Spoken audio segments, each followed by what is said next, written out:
the biggest station in the world, playing all of today's hits. You're listening to Instinct Radio. Good afternoon and welcome to RCA Presents Real Discussions. I'm your host for today, Michelle Dusbert.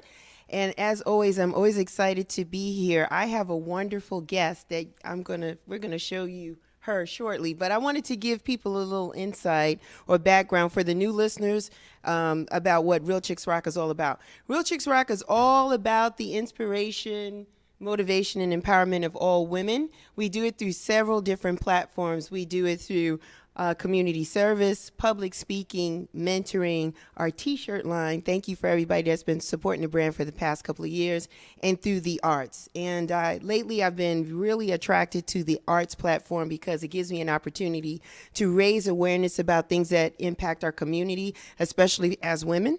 And it also allows me to have interesting conversations with people that I admire or like in the industry. For those that know me, know that I am a house head. So house music is my first love, not negating other genres of music. I love it all, but something about house does something for me today. So today I am honored to have my guest calling in all the way in from Chicago. It's the wonderful and effervescent and talented Miss Sheree Hicks. Sheree Hicks, are you there? Are you there, Sheree? Here, yes. Okay, great. Hi, welcome. Hey, thank you. I'm so glad to have you. How are you today? I'm doing well. How are you? I'm good. You're looking good, Sheree, because the last time I saw you, you were a redhead, and now you are back to black. Awesome, awesome. You still look great. No matter what color is your hair, you always look great. Thank you for being a guest today on the show. Today is a conversation with Sheree Hicks, and so we're going to get right into it, okay? Sheree, tell me, where are you born and where were you raised? Okay, so I'm originally born in Memphis, Tennessee, where most of my family still is, my grandmother and all my aunts, aunties, cousins, and everything. But raised in Chicago for the majority of my life, and been some other places, but those two places are my home. Okay, so were you in Chicago during your teen years or more as an adult, a young adult? I was in Chicago during my teen years. Okay, so how was it? How was Chicago during those times for you? Chicago was fun during those times in my teenage years. I went to high school, college, it was a good childhood, with my mom and my brother and my family. So it was pretty decent. Okay, so a lot of music growing up in Chicago for you? Yeah. Okay. The music part of it started in Memphis. Okay. So, little girl about 5 years old, godmother, Kate, she used to sing this gospel song. I used to mock her do this really high note, and they say, Sheree, sing that note Mama Katie sings. So she would say, everywhere you go, there is trouble. Everywhere you go, there is trouble. And I used to mock her all the time. So, like, she can sing a little bit. Wow. So that started for me. Wow, awesome, awesome. And you gave us a free sample. I appreciate that. You just gonna sing and do impromptu stuff today. I appreciate that. So singing roughly around 5, I guess it was primarily gospel music, or? Yeah, it started out that way. Started out that way. So was it then? Did it move to R&B, or was it always gospel? It did. It started out gospel because I grew up in church, but when I turned a teenager, I started to join the high school choir, but that wasn't really what I wanted at that time. And then I was approached by this lady named Deborah, who her husband lived her and her husband lived next door to me, and he actually was a horn player in the city. So she reached out to me and she's like, "Do you sing?" I said, "Yes." She's like, "Well, this is girl group that we're forming. I want to come out for it." That's kind of how it started. Okay. The art. Wow. And the girl group, was it you and 2 other people, or how many people were in the group? It started out like 5 girls. Wow. and we were doing shows in Chicago, the Bud Billiken Parade, all the festivals, and all the Park District stuff. So it started out a five-girl group, Mm-hmm. and it broke down when we got management, and the manager was like, "Y'all need to get outside of Chicago. Let's move to California for some while and just see what happens." So two of the girls couldn't go, so Okay. it broke down to a three-girl group. Okay. Wow. And I think I've been seeing some images. I think you post some throwback pictures of when it was just the three of you, right? That was the group. Yes, yes. Awesome. And the Awesome. reason why you're seeing it is because me and one of the girls is about to start doing some music together again after all these years. Oh, really? Yeah. Really? Away, which was my best friend. Her name was April. She passed away when I was pregnant with my youngest daughter. So it's been about 14 years ago. Wow. Wow. She passed their lupus. So now it's just me and Kira, and people from back in the day in the 90s, when we were really doing music back then, have been reaching out to us, like some of the big producers, and they like, y'all need to do something again. So we kind of taking them up on it. Okay. Sounds good. So, Sheree, when you guys were a five-girl group back in the day, what was the music you were singing? Was it, I know you said R&B, but give me a couple of examples. What was the lane or the genre or the style of music you were singing? Whenever we would perform out, it would be like different artists back then that we admired, like In Vogue. We would sing Hold On, Mm-hmm. Nina Bell songs. We would sing Anita Baker songs, groups like that. Groups like that. I got you. So who inspired you the most back then? Was it Anita Baker? Was it? No, you know what? I feel like me personally, I've always liked the underdog kind of singers. Okay. Like Michelle Farrell. Okay. She's amazing, and a lot of people don't even know about her. Yeah. So that was one of the people that I like to mimic. So as much as I could. And then the other girls, they had their own vibes and their own sound. The girl who passed away, hers was Regina Bell, so that was kind of her vibe. Yeah. So. Yeah, and Regina's another underdog too. Yeah. It was funny enough. I was having a conversation about Michelle Farrell this couple of days ago, and they said the same thing you're saying, that she's a really good artist, very talented, very underrated. But yes, most people that know her love her. And same thing with Regina Bell's strong, powerful voice, just maybe didn't get a lot of the recognition she deserved, but she was really a good artist during that time, during the 90s, and could really sing. So I think you guys picked some really underground, to your point, iconic but strong women or people that could sing.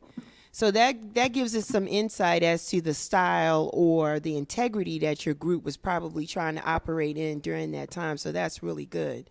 So now we're still in Chicago. You guys are traveling. Are you traveling as five, or is it really at three? The three of you ladies are kind of doing your thing. Locally, it was Five. Okay. LA, it was three. Wow. Wow. It was three of us with management. Actually, it was us. It was a group called MGM, which was R. Kelly's original group before the announcement. Mm-hmm. If you remember Natalie Cole's Big Break. Yes. Yes. Okay. We was on there with a group called MGM. Wow. And I can't remember the other guy's name. But us, them, and a couple rappers all moved from Chicago, California, and there's this place called the Oakwood Apartments. In the Oakwood Apartments, that's where record execs back then would come, because they knew this is where all the talent from different places would come, and they had like these rooms where you would audition and get deals. And that's kind of how it started out for us, like becoming professional. We ran into Christopher Williams out there. We ran into Keith Sweat too. So we were friends with all these people. Wow. When everybody was starting out grassroots. So Vincent Herbert. I mean, we've been in the studio with him. Chris, we performed on the Robert Townsend show with him. Tony. All these people were our peers back then. But the issue is when we were about to release the music that we were about to release, that's when the whole download stuff started. Really? Okay. And music industry just changed for the worse, and you Mm. start seeing record labels close up their doors. Wow. So it was crazy. You caught it at an unfortunate time, it sounds like. Bad timing, yeah, it Bad was. timing. So the download thing was going on, you guys. So then what happened? So you guys were still in California, or did you come back to Chicago after that? Well, let me tell you. Let me go back a little bit to when we moved to California. When Mm-hmm. we moved to California, we ran into Christopher Williams, right? Right. He lived in the Oakwood Apartments also. So he was like, "Where y'all from?" So we said, "We from Chicago. We're a group, and we coming out here because we trying to get a deal or whatever." So he was like, "Well, y'all trying to get a deal. I know some people. Let me hear y'all sing." So we sang this song to him a cappella, and he got on the phone right away with this young lady by the name of Tracy Waples, who was Russell Simmons' DNR person. So she was like, "I'm going to call Russell, and I'm going to let him hear y'all. Do the same thing for me that you did, to Chris for him." So she called him, and she said, "Russell, I got these girls. They're from Chicago, and they're about to sing. I want to sign them." He was like, "Well, let me hear them." So we sang the song, and he was just silent for a while. So we didn't know if he liked it or not. So he asked her, he's like, "What are you waiting on? Sign them. Get them a deal immediately, because we don't have anything like that." And they didn't. So we were about to be the first R&B group to Def Jam, because that's where our first deal came from. Wow. Wow. Man. And then it collapsed.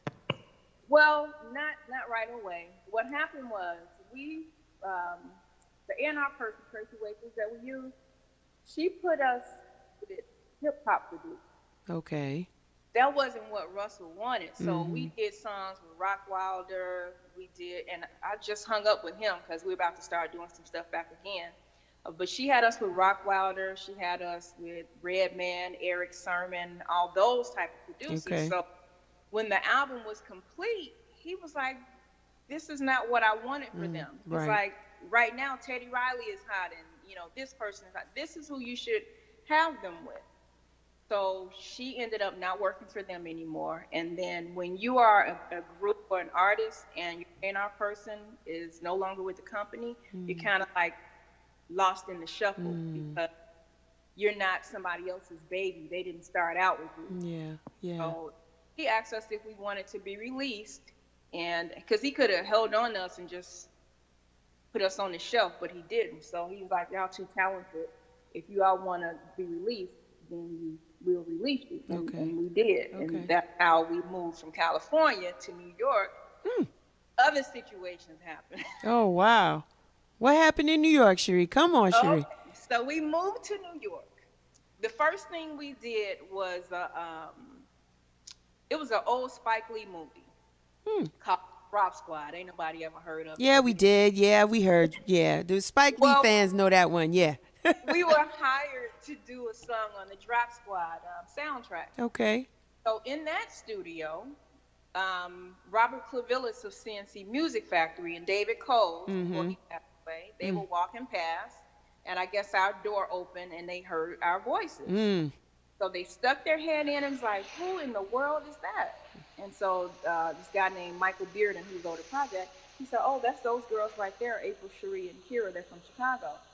And he was like, "Can I give y'all my card? Because I'm working on a CNC album right now. We need some background vocals." So we said, "Cool." So we did the background vocals for a song called "Do You Want to Get Funky" with Martha Wash and Selma and their whole crew. Wow.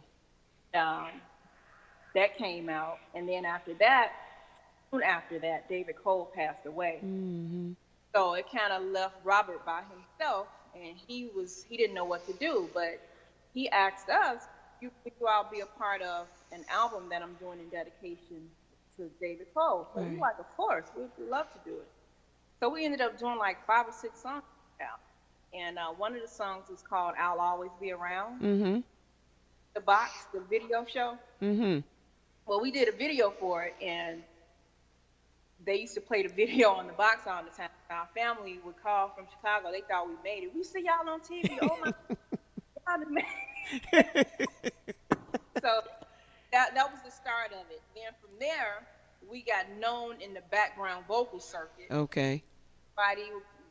People from Uptown, MCA, Heavy D, Teddy Riley. Wow. I mean, we did 2 albums. like if you look at the credits of the backgrounds and even some writing, you'll see my name and the other girl's name on some stuff too. Mm-hmm.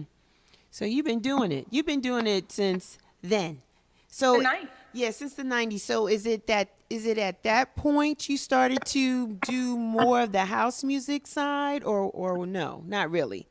No, because we ended up with another deal on Universal as a 3-girl group.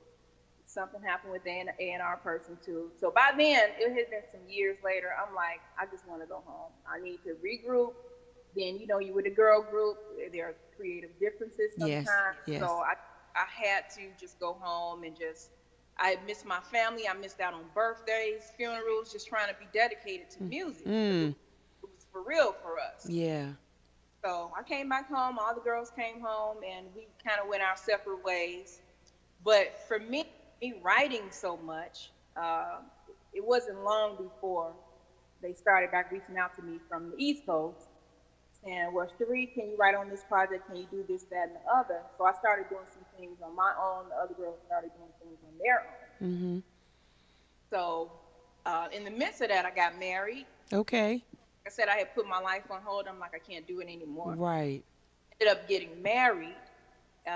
After getting married, I had my first daughter, and me and my husband at the time agreed for me to just stay at home, make sure the girls are old enough to, if we send them to daycare or whatever, they can speak to say if something is wrong, if they don't like something. Mm-hmm. So we made that agreement. But in the midst of it, I was still traveling here and there, doing different projects on my own for other artists. Okay. And after that, I got divorced. Ah. I had 2 daughters by then, but ended up getting divorced. And I was just depressed because I wasn't myself anymore, not having that outlet to music the way I did. Mm-hmm. So I got a message on Facebook from this young lady, and it was from Sean Ali. Now, when I was with the group, and we were like 20 and 21, when I would come back to Chicago, me and Sean and the girls were really good friends. Right. So we would go to his basketball games, and I didn't even know he was a DJ until later on. So after I got the message on Facebook from his cousin, she said, "Do you know a guy named Sean, Deshaun?" I said, "Yeah." She was like, "Well, he's looking for you." So we ended up communicating, and come to find out, he was a house music DJ. Not my plan, because when I thought of house music, I thought of a certain sound that was not mine. Okay. So I thought of the Martha Washes and the Dajays and that like strong kind of soulful, gospel-y. Okay. Okay. My music, it doesn't sound like that. So he sat me down and he was like, "Sheree, house music, it's different genres for house music. Soulful house." He said, "I'm going to play some songs for you to let you know so you can identify with yourself." So he played Nathan Adams. He played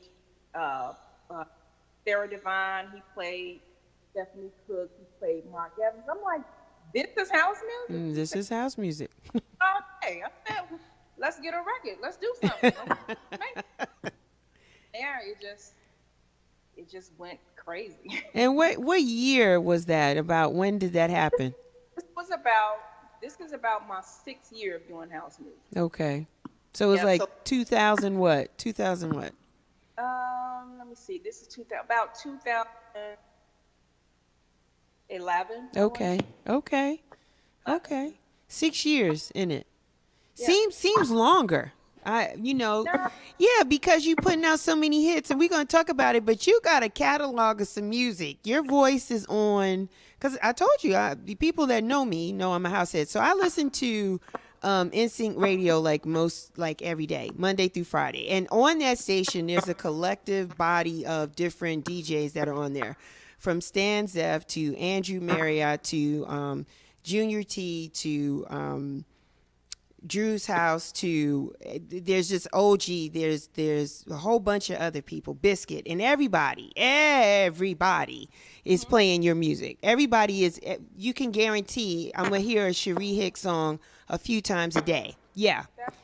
Yeah, and it's not just the new stuff. Some people will play some of the older stuff. It just depends on their mood and where they're at. But you're Right. played on internet house radio stations at least once a day, if not more, right? So that's so you're doing something that sounds very attractive that DJs want to be able to play your music on a consistent basis because it just sounds very melodic. You have a very angel type voice. It's just really beautiful. And we're gonna take a break now, Sheree. And when we come back, we're gonna talk about these 6 years because in the 6 years, you've had an opportunity to work with a host of different producers, writers, and it just continues to go up, up, up, up, up. I mean, we had you here in Atlanta for Tambor for our anniversary, 8th anniversary, and we're going to talk about all of those good things that are going on when we come back in a few. Okay? All right. The biggest station in the world, playing all of today's hits. You're listening to Instinct Radio.